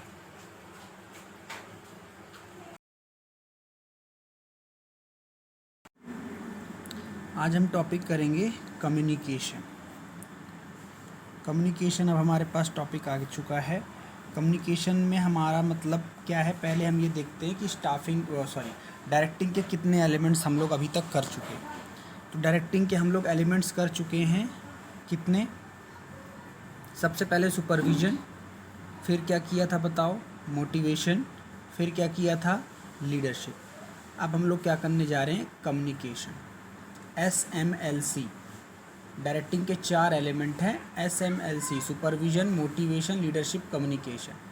अब कम्युनिकेशन का मतलब क्या, पिक्चर आप देख ही रहे हो। एक पर्सन दूसरे पर्सन को अपनी आइडियाज़, थॉट क्या कर रहा है, एक्सचेंज कर रहा है ना। मैं आपको पढ़ा रहा हूँ, ये भी कम्युनिकेशन है। आप डाउट पूछते हो, कम्युनिकेशन है। तो कम्युनिकेशन क्या है, 2 वे प्रोसेस है। क्या है कम्युनिकेशन? डेफिनेशन वाइज देखें तो क्या है, कम्युनिकेशन इज़ अ प्रोसेस, किस चीज़ का, communication is a process of exchange of information and ideas, thoughts, ideas and thoughts. अब मेरे पास नॉलेज है, मैं ऑलरेडी 12th पास हूँ, मुझे पता है कैसे अच्छे नंबर लाने, कैसे प्रेजेंट करना है, तो मैं आपको पढ़ा रहा हूँ, है ना, बिटवीन 2 और मोर पर्सन। अब यहाँ पे कम्युनिकेशन किसके बीच है, मेरे और आपके बीच। आप लोग कौन हो, ऑडियंस हो, मैं कौन हूँ, स्पीकर हूँ। Person to reach common understanding, हमारे दोनों का पर्पस क्या है, एक कॉमन पर्पस है, sir how to get good marks in class 12th and knowledge, है ना। कम्युनिकेशन हमेशा क्या होता है, कम्युनिकेशन एक की रोल प्ले करता है हमारे ऑर्गेनाइजेशन की सक्सेस में। तो कम्युनिकेशन अगर इफ़ेक्टिव होगा, कम्युनिकेशन स्किल अगर अच्छी होगी, तो आप एक बढ़िया डायरेक्टर माने जाओगे कंपनी, राइट। बोलिए, आगे चलें। अब हमारे पास आता है जी कैरेक्टरिस्टिक्स ऑफ कम्युनिकेशन। कम्युनिकेशन में क्या खास बातें हैं, ये तो हमें पता भी है। देखो, 2 और मोर पर्सन, आप अकेले अपने आप से बात तो नहीं कर सकते, उसको हम कम्युनिकेशन नहीं बोलेंगे। तो सबसे पहला इंपॉर्टेंट एस्पेक्ट यही हो गया कि सिंगल इंडिविजुअल नहीं, कम से कम 2 या 2 से ज़्यादा के बीच में जब एक्सचेंज ऑफ इंफॉर्मेशन होगा, उसे हम क्या मानेंगे, कम्युनिकेशन। दूसरा, एक्सचेंज ऑफ आइडिया होना चाहिए, यानी एक पर्सन दूसरे पर्सन को क्या दे रहा है, आइडिया, ऑर्डर, फीलिंग्स शेयर कर रहा है, इसी को हम क्या बोलेंगे, कम्युनिकेशन। दोनों के बीच में म्यूचुअल अंडरस्टैंडिंग होनी है। थर्ड पॉइंट ये बोलता है, म्यूचुअल अंडरस्टैंडिंग का मतलब कम्युनिकेशन इरेलेवेंट है, फालतू है। अगर मैं पूरी क्लास दे दूँ, 45 मिनट्स या 1 आवर का सेशन दे दूँ, और क्लास के बाद आपके डाउट्स ना लूँ, या ड्यूरिंग द क्लास आपसे ये ना पूछूं आपको समझ में आ रहा है या नहीं, तो ये क्या है, म्यूचुअल अंडरस्टैंडिंग मैच नहीं करेगी। तो कम्युनिकेशन में जो सेंडर और रिसीवर है, दोनों के बीच में क्या होना चाहिए, effective mutual understanding. Fourth characteristics क्या बोलता है, फोर्थ बोलता है जी डायरेक्ट भी कम्युनिकेशन हो सकता है, इनडायरेक्ट भी हो सकता है ना। ज़रूरी नहीं है कि मैं अपनी बात को आपके थ्रू पहुंचाऊं डायरेक्ट, इनफॉर्मल वे में भी हो सकता है। जैसे मैं आपको मैसेज कर दूं, टेक्स्ट कर दूं, किसी के थ्रू कम्युनिकेशन पास कर दूं, तो ये होगा इनडायरेक्ट कम्युनिकेशन। डायरेक्ट कम्युनिकेशन मतलब बोथ पार्टी क्या है, आपस में सामने हैं और वो अपने कम्युनिकेट कर रहे हैं। इनडायरेक्ट कम्युनिकेशन में क्या होगा, एक पार्टी पर्दे के पीछे और वो अपना मैसेज उसको सेंड कर रही है किसी के मीडियम के थ्रू। क्लियर। नेक्स्ट आइए आप, कम्युनिकेशन का प्रोसेस क्या है। Very important topic. कम्युनिकेशन का फ्लो कैसे होता है, इसको ध्यान से समझेंगे। सबसे पहले हमारे पास कम्युनिकेशन को स्टार्ट करने के लिए होना चाहिए सेंडर। जैसे टीचर ही नहीं होगा तो स्टूडेंट कहाँ से पढ़ेंगे, यानी इनिशिएटर कौन है, मेरे और आपके बीच में इनिशिएटर कौन है, sender. I have a message, मैं आपको कन्वे करूँगा उस मैसेज को। दूसरा है सेंडर भले है लेकिन उसके पास कोई मैसेज नहीं है, उसके पास कुछ आइडिया नहीं है, शेयरिंग करने का कोई वे नहीं है, तो कैसे क्या चीज़ कन्वे होगी। मैं और आप जो अभी कम्युनिकेशन कर रहे हैं, हमारे बीच में मैसेज क्या है, बीएसटी। बीएसटी हमारा एक मैसेज है, मैं आपको नॉलेज शेयर कर रहा हूँ, तो मैसेज होना ज़रूरी है। अब इसको समझेंगे ध्यान से, एनकोडिंग। तीसरा कहता है एनकोडिंग। एनकोडिंग का मतलब होता है जिस वे में कम्युनिकेशन सेंड की जाती है उसे एनकोडिंग बोलते हैं। जैसे ऑडियो, वीडियो, मैं आपको कैसे एनकोड करूं, मेरा वे, मेंटल स्टेट क्या है, मैं कहना क्या चाह रहा हूं, ये मेरी एनकोडिंग है। मेरी कही बात को आप जिस वे में लोगे वो आपके एंगल से आगे आएगा। Fifth point, D coding. Encoding समझ में आया, पहले ये बताओ एनकोडिंग का मतलब मेरी मेंटल स्टेट आपसे कम्युनिकेशन करते टाइम क्या है। आ गई बात। नेक्स्ट है मीडिया। मीडिया का मतलब माध्यम, कम्युनिकेशन का माध्यम। जैसे हम लोग अभी जो कम्युनिकेशन कर रहे हैं वो ऑनलाइन कर रहे हैं, और ऑनलाइन में भी कितना, कौन सा माध्यम है ये है गूगल मीट। बहुत सारे हमारे पास मीडिया हैं, तो we are communicating online through a particular platform, that is media. ठीक है, ये हो गया हमारा कम्युनिकेशन का माध्यम। अब ये आपके एंगल से फिफ्थ पॉइंट आया, डी कोडिंग। जिस मेंटल स्टेट से मैंने आपको समझाया, क्या आप उसको उसी तरीके से समझते हैं। जैसे मान लीजिए मैंने आपको मैसेज किया, कोई डायग्राम दिखाया, सिंबल दिखाया, उसमें मैं आपको कुछ कहना चाह रहा हूँ, क्या आप उसी तरीके से समझते हैं, उसको बोलेंगे डिकोडिंग। मैंने जिस तरीके से आपको मैसेज कन्वे किया है उसे बोलेंगे एनकोडिंग। अब आ गए आप रिसीवर। मैसेज अल्टीमेटली किसके पास पहुंचा, रिसीवर के पास। रिसीवर उसको क्या करना चाह रहा है, रिसीवर उसको क्या करेगा, मैसेज को रिसीव करेगा और लास्ट में क्या देगा, फीडबैक। फीडबैक का मतलब जैसे मैं आपसे पूछूंगा क्लास समझ में आया, क्लास में कोई डाउट, फिर आपका जो रिप्लाई होगा वो मेरे लिए क्या होगा, इसेंशियल। यानी अगर कम्युनिकेशन में फीडबैक नहीं है तो कम्युनिकेशन क्या हो गया, इरेलीवेंट। फीडबैक बहुत ज़रूरी है। क्लियर, क्लियर हुआ।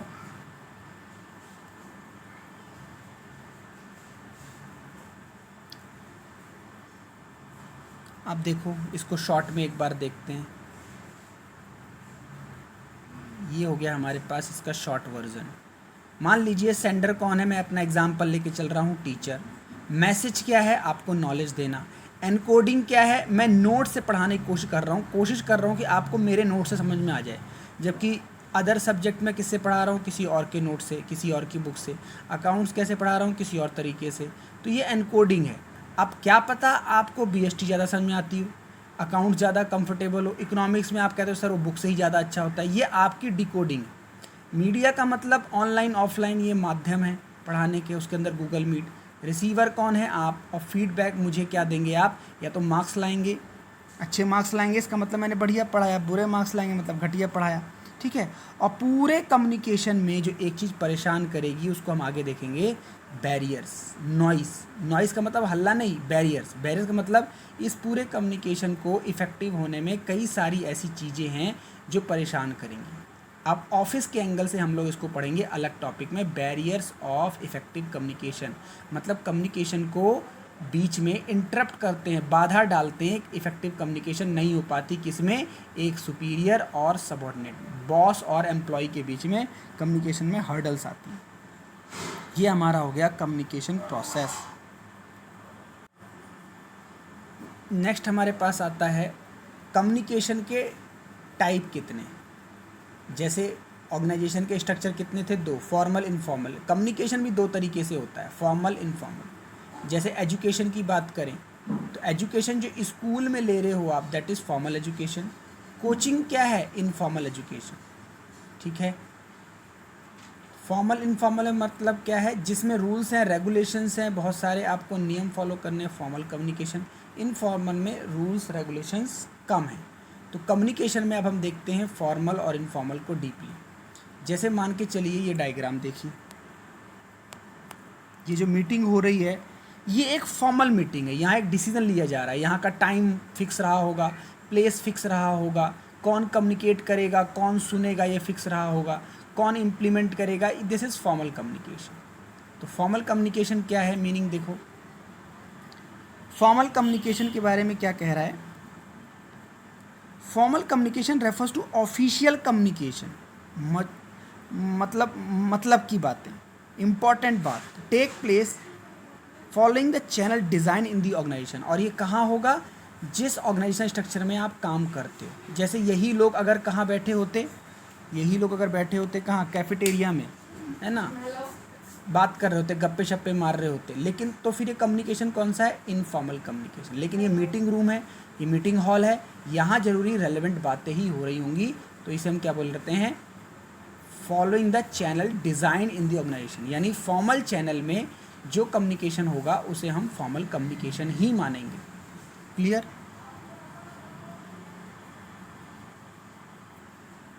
अब कुछ चीज़ें एग्जाम्पल में देखते हैं कि फॉर्मल कम्युनिकेशन में डिस्कशन क्या होता है, एजेंडास क्या क्या होते हैं। तो ये सब चीज़ें आपको रिपोर्ट सबमिट करनी है कि भाई साल भर हमने क्या किया, महीने भर क्या किया, है ना, अपने बॉस को। या आप क्या कर रहे हो, बॉस लोग मीटिंग बुला रहे हैं कि इस दिन को फलाना व्यक्ति, सभी लोग पहुँचो और हम लोग एक इम्पॉर्टेंट चीज़ पे डिस्कशन करेंगे। ये है हमारा फॉर्मल कम्युनिकेशन का वे। क्लियर।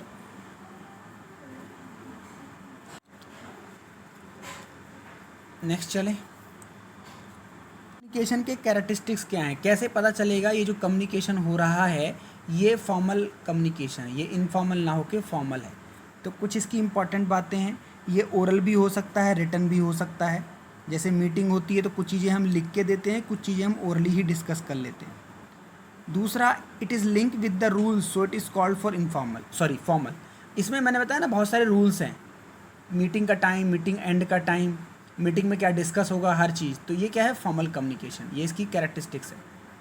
प्रिस्क्राइब पाथ होगा कम्युनिकेशन में, कौन बोलेगा, कौन नहीं बोलेगा, कौन सुनेगा, है ना, कौन ऑर्डर देगा। ऑर्गेनाइज मैसेज होंगे, फालतू की बातें नहीं होंगी। और डेलिब्रेट एफर्ट्स होगा, मतलब आपको क्या बोलना है आपको पता होगा पहले से। स्पीच लोग तैयार करके ले जाते हैं, या मैटर क्या है तैयार करके ले जाते हैं। तो this is what characteristics of formal communication. Now formal communication के एडवांटेजेस क्या हैं और डिसएडवांटेजेस क्या हैं, ये हमारे पास अब टॉपिक है। एडवांटेजेस क्या हैं, डिसएडवांटेज। अब कैसे याद रखोगे आप, अभी जो मैं आपको पढ़ा रहा हूँ फॉर्मल कम्युनिकेशन है, फॉर्मल कम्युनिकेशन की जो डिसएडवांटेज होंगी वो इनफॉर्मल की क्या बन जाएंगी, एडवांटेज। और इसकी जो एडवांटेज है फॉर्मल की, वो इनफॉर्मल में क्या बनेंगी, डिसएडवांटेज। इस तरीके से हमें पढ़ना होता है। अब देखो एडवांटेज क्या है फॉर्मल कम्युनिकेशन का, मेंटेनेंस ऑफ अथॉरिटी, कौन क्या बोलेगा, कितना बोलेगा, अथॉरिटी पहले से ही डिसाइडेड है। क्लियर कट इफेक्टिव कम्युनिकेशन होगा, ना तो ज़्यादा ना कम, हर चीज़ नोटेड होगी। Overflow of communication, orderly flow of communication, यानी ओवरफ्लो नहीं है, ऑर्डरली फ्लो है। किसको कितना बोलना है, मिनट आवर्स प्रिस्क्राइब होंगे, प्रेजेंटेशन किसको किस टॉपिक पे देनी है। और easy flow of source of information, formal में हम ये पता लगा सकते हैं कि ये मैसेज किसने बोला है, ये ऑर्डर किसने दिया है, समझिए। जैसे मान लीजिए सीबीएसई कहती है इस साल 12th के एग्ज़ाम नहीं होंगे, तो आप कैसे मानोगे, आप 12th में हो तो आपको कैसे पता चलेगा ये बात सही है नहीं, सीबीएसई की साइट पे या सीबीएसई का सर्कुलर हम चेक करेंगे। तो इसे हम बोलते हैं ऑथेंटिक इन्फॉर्मेशन। कोई फ्रेंड्स का मैसेज आ गया, किसी ट्यूटर ने बोल दिया, तो हम तब तक नहीं मानते जब तक ऑथेंटिक एरिया से हमें उस इन्फॉर्मेशन का एक कन्फर्मेशन ना मिले। तो यहाँ पे जो इन्फॉर्मेशन है इसकी एडवांटेज क्या है, ईजी फ्लो है, ऑर्डरली फ्लो है। क्लियर। डिसएडवांटेज भी हैं, क्या डिसएडवांटेज है फॉर्मल कम्युनिकेशन की, ओवर लोड ऑफ वर्क। हो सकता है एक पर्सन को ज़्यादा प्रेजेंटेशन देनी पड़ जाए, एक को कम, या उसके पास प्रेजेंटेशन का टाइम कम पड़े, इन्फॉर्मेशन जल्दी कन्वे करना हो, है ना। जैसे मान लीजिए मैं कहता हूँ ये चैप्टर 5 क्लास लेगा और आप कहते हो नहीं सर मेरा कल एग्ज़ाम है, मुझे 2 घंटे में कराओ।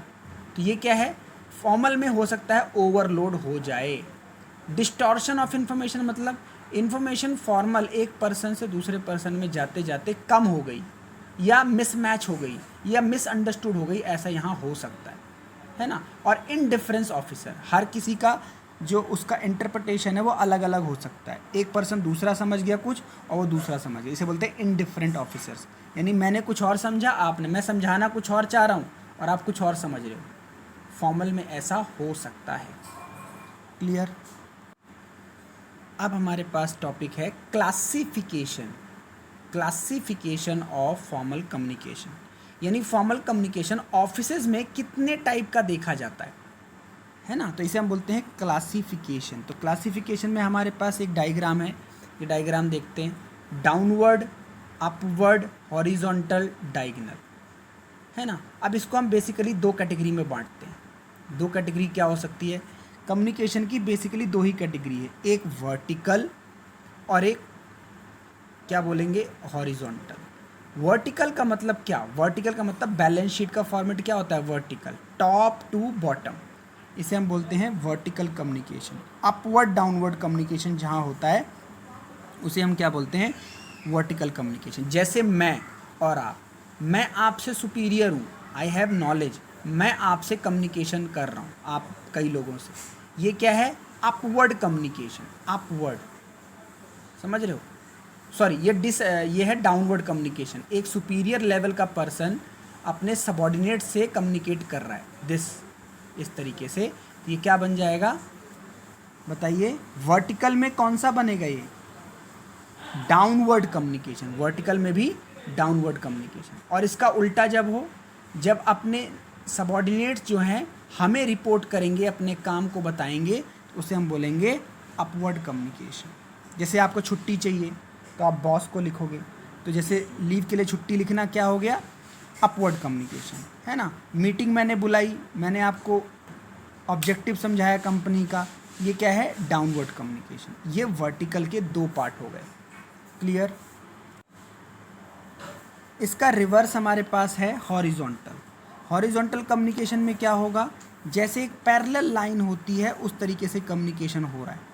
पैरेलल लाइन मतलब आप भी सेम लेवल पे काम करते हो, मैं भी सेम लेवल पे काम करता हूँ, हम दोनों के बीच में कोई आइडियाज़ इन्फॉर्मेशन का फ्लो हो रहा है ना। जैसे प्रोडक्शन मैनेजर मार्केटिंग मैनेजर से बात कर रहा है, हालांकि दोनों क्या हैं? ये मिडिल लेवल मैनेजमेंट। तो इन दोनों के बीच में कम्युनिकेशन को हम क्या बोलेंगे? हॉरिजॉन्टल। यहाँ पे ना कोई छोटा है ना बड़ा।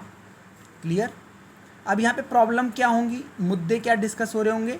इंटर रिलेटेड प्रॉब्लम्स, आपस की प्रॉब्लम, आपस की अचीवमेंट्स, है ना, इस तरीके से। क्लियर। अब हमारे पास टॉपिक आ गया फॉर्मल कम्युनिकेशन नेटवर्क। नेटवर्क का मतलब पैटर्न। पैटर्न मतलब जब कम्युनिकेशन कर रहे हैं तो डायग्राम कैसा बन रहा है। जैसे मान लीजिए चेन, पहला हमारे पास एग्जांपल है चेन। कम्युनिकेशन नेटवर्क में पहला हमारे पास है, मान लीजिए चेन नेटवर्क। अब चेन नेटवर्क में कैसा डायग्राम बन रहा है?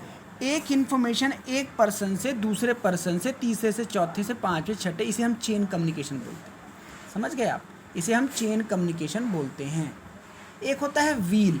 व्हील का मतलब एक जगह इन्फॉर्मेशन सेंट्रली स्टोर है और सबको भेजी जा रही है। समझ लो, जैसे सेंट्रल गवर्नमेंट है, तो सेंट्रल गवर्नमेंट क्या करती है? अपनी इन्फॉर्मेशन को हर राज्यों को भेज रही है। ये व्हील इन्फॉर्मेशन है, मतलब पहिया। इसको पूरा बनाएंगे तो ऐसे बनेगा, यहाँ पे बीच में आप सर्कल बना दो, ये व्हील हो जाएगा। ठीक है। एक होता है सर्कुलर। सर्कुलर मतलब अब यहाँ पे इन्फॉर्मेशन कैसी है? बीच में कोई नहीं है, जैसे व्हील में था यहाँ पे कोई नहीं है बीच में, लेकिन सर्कुलर ही फ्लो कर रही है। यहाँ भी सर्कल है, लेकिन यहाँ पे आप कम्युनिकेशन कैसे कर रहे हो? एक पर्सन अपने दो साइड व्यक्तियों से बात कर सकता है, बस। समझ गए आप? जैसे मान लीजिए इसे नेट एग्जांपल में देखें तो ई जो पर्सन है वो ए से बात करेगा और डी से बात करेगा, ए से बात करेगा और डी से बात करेगा। वो बी से नहीं कर सकता, सी से नहीं कर सकता। ये क्या है? सर्कुलर। और इसी को अगर मैं सबको जोड़ दूँ, इसी सर्कुलर को सबसे एक दूसरे को जोड़ दूँ, तो इसे बन जाएंगे फ्री फ्लो। इसे बोलेंगे फ्री फ्लो। एक होता है इन्वर्टेड भी, ये इंपॉर्टेंट है, ये अलग से भी आ जाता है, इसको ध्यान से समझते हैं। इन्वर्टेड भी यहाँ पे क्या है? जैसे मान लो इस आपके एग्जाम्पल में एक पर्सन ये है, कौन? बी। इसके नीचे दो लोग काम करते हैं, सी और डी। ये जो बी है इसके अंदर दो लोग काम कर रहे हैं, सी और डी, यानी बी सुपीरियर है सी और डी का, यानी सी और डी की शिकायतें कौन सुनेगा, बी। लेकिन अगर बी इनकी शिकायतें नहीं सुनेगा तो ये डायग्राम सीधा ले जाएगा किसके पास, ए के पास, यानी ए जो है वो बी का हेड है और बी सी और डी का हेड है। लेकिन सी और डी के पास ये ऑप्शन है कि अगर इनकी प्रॉब्लम बी ने सॉल्व नहीं की तो ये कहाँ चले जाएंगे, ए के पास। इसे बोलते हैं इन्वर्टेड वी, यानी उल्टा वी। क्लियर हुआ।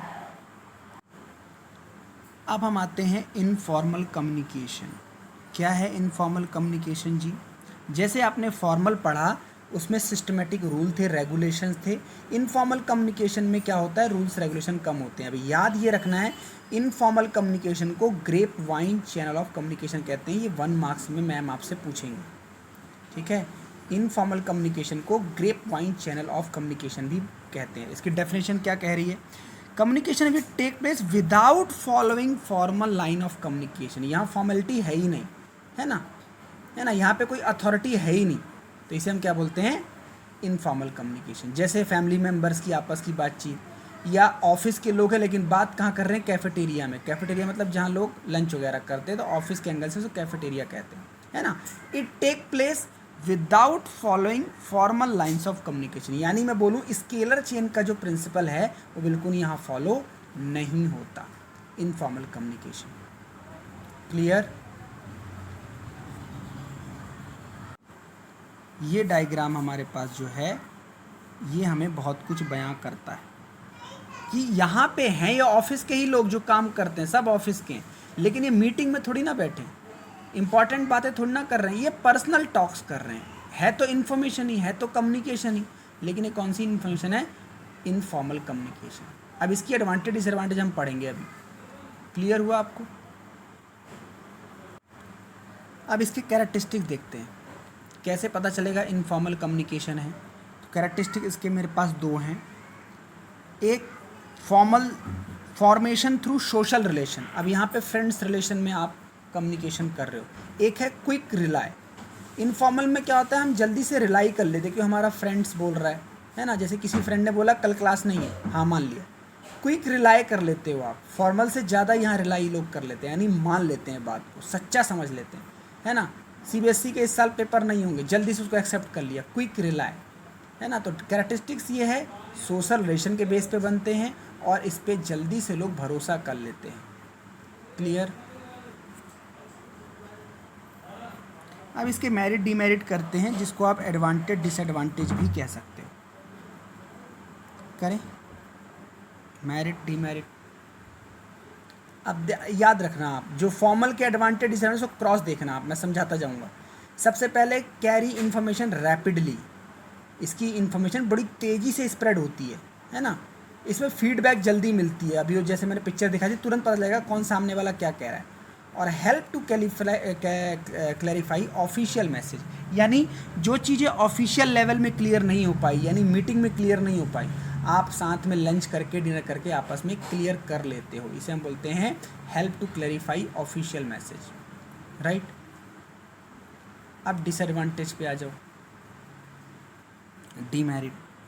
डीमेरिट पहला कहता है as information spread rapidly some time is distorted, मतलब क्योंकि तेज़ी से फैल रही है तो हो सकता है इसमें क्या हो जाए, डिस्टॉर्टेड, मतलब बीच में चेन टूट जाए, गलत भावना आ जाए, गलत मैसेज स्प्रेड हो जाए।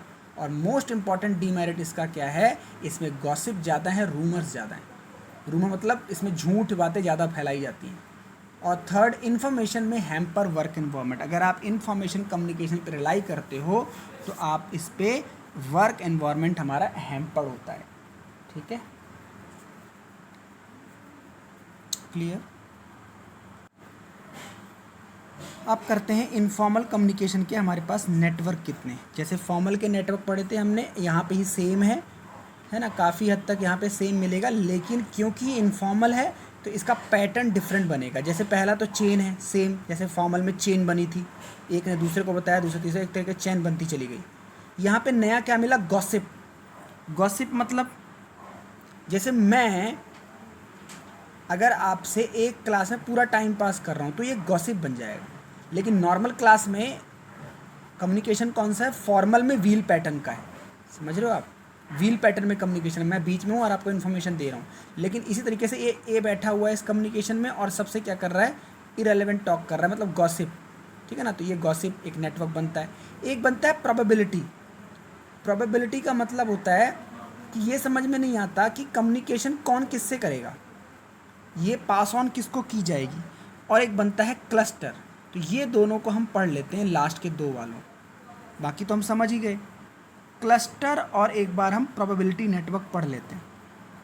देखो क्या कहता है प्रोबेबिलिटी नेटवर्क, क्या कहता है, a person communicate randomly with others, यानी पॉसिबिलिटी ही नहीं पता, जैसे मैंने ए हूँ मैं और मैंने बी को कोई इन्फॉर्मेशन दी, अब मुझे नहीं पता बी इसको किस किस को बताएगा, ये बी की अपनी मर्जी है। क्लस्टर में क्या है, क्लस्टर में विश्वास के ऊपर है, a person communicate with only those people whom और ही ट्रस्ट, है ना, यानी इसमें वो बहुत ही इंपॉर्टेंट बात उसी से कर पाता है जिसमें उसका विश्वास है, क्लस्टर में, है ना। Cluster is most popular in organisation. Cluster में क्या होता है, ऐसी कोई गुपशुप बातें लोग किसको करते हैं जिसमें उनको ट्रस्ट है। ये दोनों क्लियर हुए आपको, एक बार डायग्राम वापस देख लो, ये क्लस्टर है और ये वाला प्रोबेबिलिटी, दिस वन।